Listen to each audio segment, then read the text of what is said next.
Contratos de trabalho. Tudo o que você precisa saber, tanto se você ainda está na ativa trabalhando, como se você já se aposentou. O que fazer se não tiver a carteira assinada? Ou ainda você vai pedir uma revisão ou um benefício no INSS e o INSS não reconheceu um determinado vínculo. Como resolver isso? É o que nós vamos ver hoje, então seja muito bem-vindo. Eu sou Nakamura, professor e advogado há mais de 10 anos, e se você gosta de vídeo com informações verificadas, clique em inscrever-se e vamos já para as informações do vídeo de hoje. Primeira coisa que você precisa saber: contrato individual de trabalho é o acordo tácito ou expresso correspondente à relação de emprego. Contrato de trabalho não se confunde com anotação na carteira. O contrato, geralmente, ele é expresso só que de forma verbal, né? A empresa vai lá, te contrata, fala, ó, você vai fazer isso, isso e isso, sua função vai ser essa, seu salário vai ser esse, e aí sim ela procede com a sua anotação na carteira. Então, o contrato de trabalho não necessariamente ele precisa ser escrito. Agora, a anotação na carteira de trabalho, sim. Aí sim, ela é obrigatória na relação de emprego via de regra. Mas e no caso de retenção indevida da carteira de trabalho por parte do empregador? Muita gente já passou por isso ou ainda vai passar e não sabe como resolver, né? O que fazer? A empresa tem 5 dias para fazer a anotação do vínculo na sua carteira de trabalho e te devolver a carteira. Só que muitas vezes você entrega a carteira, a empresa fica meses, às vezes anos com a sua carteira, e aí você até decide sair do emprego por outros motivos, talvez, mas aí recebe às vezes uma proposta melhor, e aí você tem que apresentar sua carteira nessa nova empresa, senão você vai perder a proposta. E aí, como é que fica, né? Então, a justiça entende o seguinte: essa retenção indevida gera indenização por danos morais. É isso mesmo, você pode entrar com uma ação na Justiça do Trabalho e receber uma indenização por danos morais, além, é claro, da Justiça mandar a empresa anotar a sua carteira, tá certo?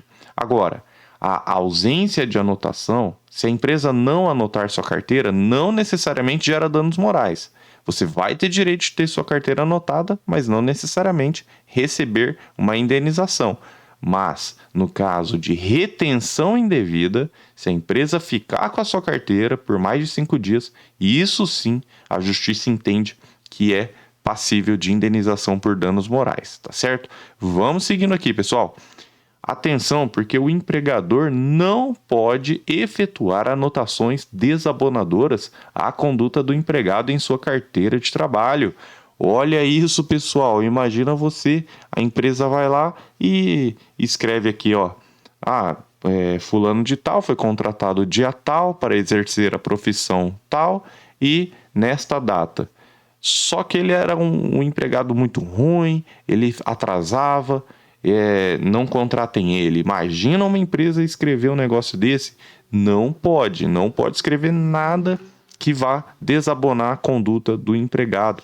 E outra coisa também, que aí tem gente do RH que nem sabe disso e você precisa saber que isso pode gerar danos morais, é quando a empresa escreve o seguinte: olha, em atendimento ao pedido da justiça no processo tal, e aí faz o reconhecimento do vínculo de emprego.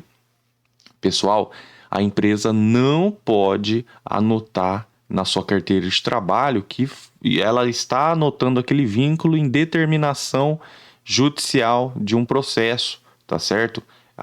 Mesmo que, vamos supor, o patrão vai lá e não anotou a carteira de trabalho. O empregado, ele entra com um processo, fala, ó, eu quero ter a minha carteira assinada. A justiça vai lá e concede o direito do empregado e condena a empresa a fazer essa anotação na carteira. Se o patrão ele vai lá ou alguém da empresa vai lá e escreve assim, ó, em determinação ao processo número tal, reconheço o vínculo aqui, papapá, não pode. A anotação do vínculo, mesmo que seja uma condenação da justiça, tem que ser a mesma anotação que ela faria em um reconhecimento normal. tá certo? Não pode ter nada constando que deriva de uma condenação por processo judicial, porque aí o próximo empregador vai ficar com medo, né? Vai falar, nossa, mas esse empregado aqui ele entra com ação na justiça, então não vou contratar, tá certo? Outra coisa, a prova do contrato individual de trabalho será feita pelas anotações da carteira de trabalho. Então, se tiver a carteira de trabalho anotada com data de entrada, data de saída, com o salário, os reajustes salariais, isso já é prova do contrato de trabalho. Só que o que fazer, né? Se não tiver, ela será suprida por todos os meios permitidos em direito. Ou seja, você vai poder apresentar testemunhas, vai poder apresentar documentos, até hoje em dia, fotos, conversas de WhatsApp, tudo isso é aceito pela justiça, caso você não tenha a sua carteira de trabalho assinada. Eu já vou falar mais sobre isso ao final. E o empregador, ele não pode exigir uma experiência acima de 6 meses. É natural que a empresa queira alguém com experiência, só que a lei, né, a lei previu que poderia acontecer uma reserva de mercado, falar, nossa, mas e se a empresa pedir 2, 3 anos de, né, isso vai gerar um desemprego muito grande. Então, a lei trouxe esse limite de até 6 meses de experiência que pode ser pedida. Atenção, né, pessoal? No trabalho proibido ou irregular, a regra é o reconhecimento dos direitos trabalhistas durante todo o período em que houve irregularidade. Por quê? Olha, isso aqui seria a teoria da nulidade, né? No direito civil, se, vamos supor, você dá R$ 10 para o seu filho de 14 anos ir lá na padaria buscar um pão. Mas aí no meio do caminho, ele vê um carrinho que tá R$ 10, ele compra o carrinho e volta para casa. Aí você fala, olha, cadê o pão? Te dei dinheiro para você comprar pão. Aí o menino foi lá e comprou um carrinho. Você pode ir lá na loja e falar, olha, eu tô devolvendo, eu quero meu dinheiro de volta aqui, porque essa compra foi nula. Menor de 18 anos não assina contrato. E a compra, mesmo que não tenha nada por escrito, né, acaba sendo um contrato. E aí você pode, né, pedir esse dinheiro de volta. Então, no direito civil, quando há um ato nulo, um contrato nulo, a gente volta a situação para o que estava. Mas no direito do trabalho, você não tem como voltar a situação, você não tem como dar de volta aqueles meses, anos perdidos, né, que a pessoa ficou trabalhando ali sem receber algum direito. Você não tem como voltar atrás. Então, você reconhece os direitos trabalhistas durante todo o período. Imagine você, então, que trabalhou sem ter a carteira anotada, sem receber horas extras, ou então sem receber férias, qualquer coisa nesse sentido. O trabalho, mesmo sendo proibido ou irregular, a regra é o reconhecimento dos direitos trabalhistas. Tem muita gente aí que não sabe disso, né? Tem gente, doutor, eu trabalhei com 12 anos na lavoura, eu trabalhei quando criança, eu trabalhei com 12, 13, 14 anos. Sim, é um trabalho proibido, né? Menor de 14 anos não pode trabalhar de forma alguma. E acima de 14 anos já aí pode ser menor aprendiz. Mas é um trabalho proibido, só que gera o reconhecimento dos direitos trabalhistas. Então, se você trabalhou com 12 anos, não, assim, né? Claro que a lei, ela, né, não permite, mas ela também não deixa a criança aí, já que ele já trabalhou, não deveria ter trabalhado, mas já que já trabalhou, vai reconhecer os direitos trabalhistas, inclusive para fins de previdência, vai contar esse tempo ali para a previdência também. Agora, no trabalho ilícito, que é quando há um crime ou contravenção penal, aí não se reconhece qualquer efeito trabalhista. Então, vamos supor, eu tenho ali um jogo do bicho e eu tenho entre aspas, um funcionário, né? Eu tenho alguém ali que cuida para mim das vendas do jogo do bicho.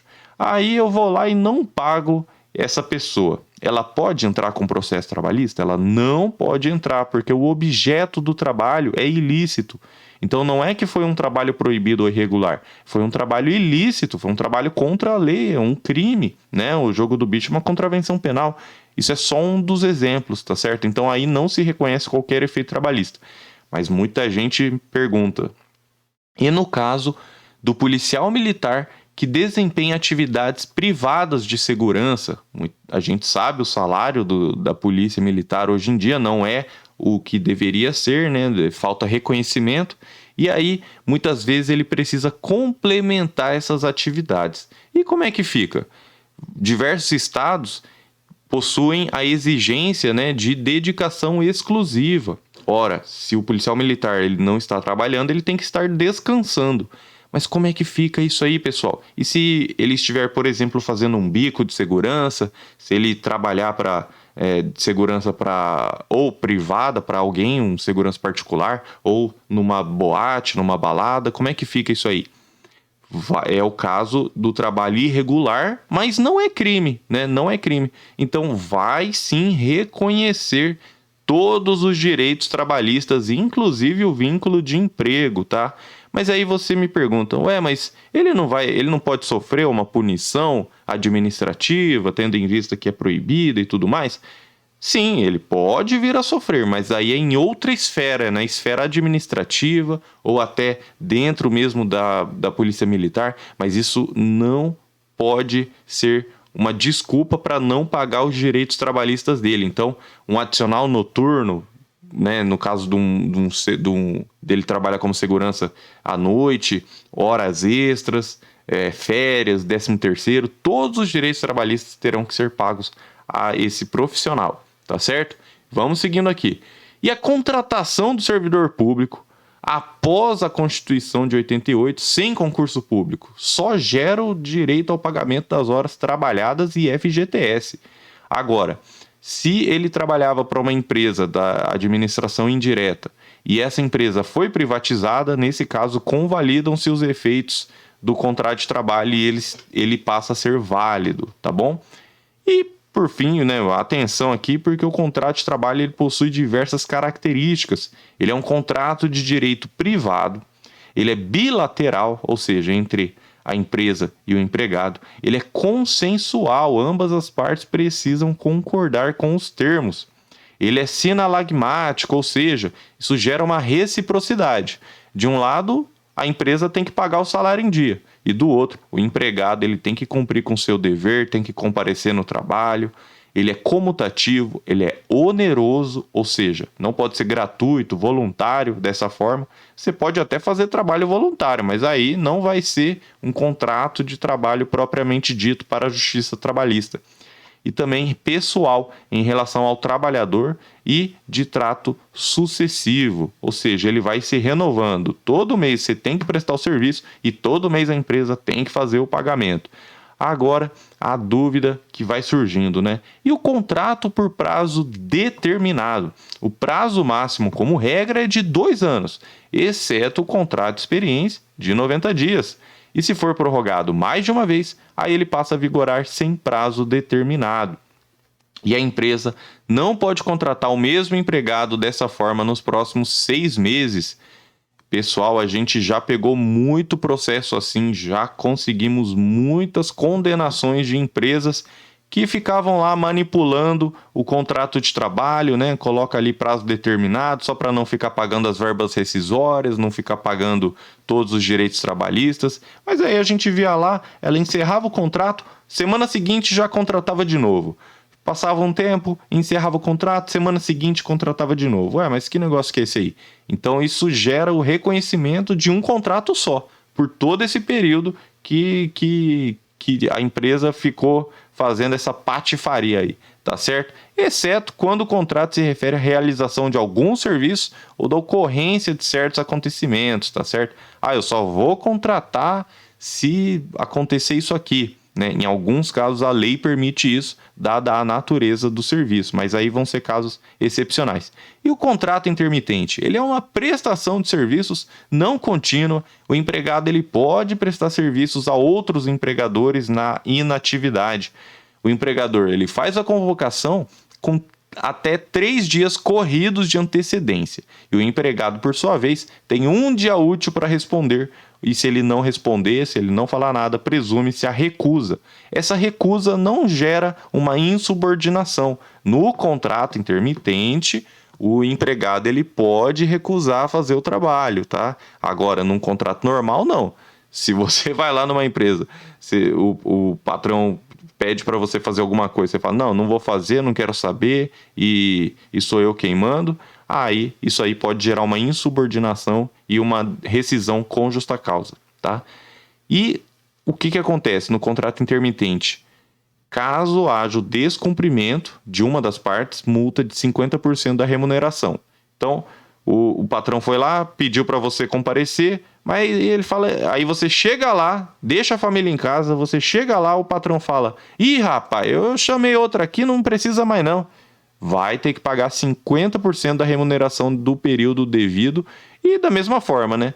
O patrão te chama, você fala que vai lá e daí chega lá, você tá de ressaca e não vai trabalhar, você também vai ter que pagar essa multa de 50% da remuneração. Qualquer uma das partes que não cumprir vai ter que pagar. Agora, a grande dúvida, e se eu for pedir um benefício ou revisão no INSS e não constar o contrato de trabalho na carteira ou no INSS? Primeiro de tudo, são casos diferentes. Então, se não constar um vínculo na carteira de trabalho, você precisa entrar com a ação na Justiça do Trabalho. Essa ação é imprescritível, ou seja, não tem prazo máximo para entrar. Você pode entrar mesmo que seja anos depois. Por exemplo, eu tenho um vínculo aqui de 80 até 82 que não está na minha carteira de trabalho. Você pode entrar com ação na Justiça do Trabalho, mesmo que seja 20, 30, 40 anos depois. Agora, outra hipótese, outro caso, é se não constar no INSS. E isso é muito mais comum, né? Ambos os casos são comuns. Mas muitas vezes a pessoa que não tem a carteira assinada, ela já vai atrás logo depois. Agora, se não constar no INSS, aí você precisa entrar com pedido de reconhecimento do vínculo, seja na via administrativa ou seja na via judicial, e o INSS vai ter que reconhecer. Então, se não constar na carteira de trabalho, essa ação vai ser do direito trabalhista, mas se não constar no INSS, essa ação vai ser do direito previdenciário. São duas áreas que se comunicam, mas são áreas diferentes. Direito trabalhista e direito previdenciário, tá certo, pessoal? E olha só, para não ficar de fora das últimas informações sobre os direitos dos aposentados e trabalhadores, inscreva-se no canal, deixe o seu like para que esse vídeo chegue a mais pessoas que foram prejudicadas e comente aqui. Juntos somos mais fortes. Eu sou o professor Nakamura, clica no botão vermelho inscrever-se e vem comigo, pessoal. Se ficou qualquer dúvida, é claro, comenta aqui, deixa os comentários aí que eu vou respondendo, seja respondendo nos próprios comentários ou também seja respondendo nos vídeos. E procure sempre um profissional de sua confiança. Se você quiser fazer uma consulta ou contratar também nosso serviço de análise completa, vou deixar aí o número do WhatsApp, 44 99868 3378, 44 99868 3378, ou ainda o escritório de Brasília DDD 61 98522 0420, 61 98522 0420. Lembrando que fazemos atendimento por videochamada para o Brasil inteiro, temos processos protocolados em todos os estados do Brasil. É isso mesmo, pessoal. E aí a gente já dá o caminho das pedras, se for o caso já fazemos os cálculos também. Entre em contato com a equipe, verifique os valores de consulta, o valor da análise completa, e aí, pelo menos, essa dor de cabeça você não vai ter mais. É um problema a menos na sua vida, e aí você pode resolver tudo sem sair de casa com o WhatsApp aí da equipe, que também consta o link na descrição e nos comentários, tá certo, meus amigos? Se você falar, doutor, não tenho dinheiro para contratar advogado, eu não tenho dinheiro para pagar uma consulta, eu não tenho dinheiro para nada. Então deixa sua dúvida aqui nos comentários do canal, porque aí o comentário do canal é para todo mundo. É de graça, é para todo mundo e eu vou respondendo nos próximos vídeos, tá certo, meus amigos? Que Deus te abençoe. Obrigado por estar aqui e até a próxima.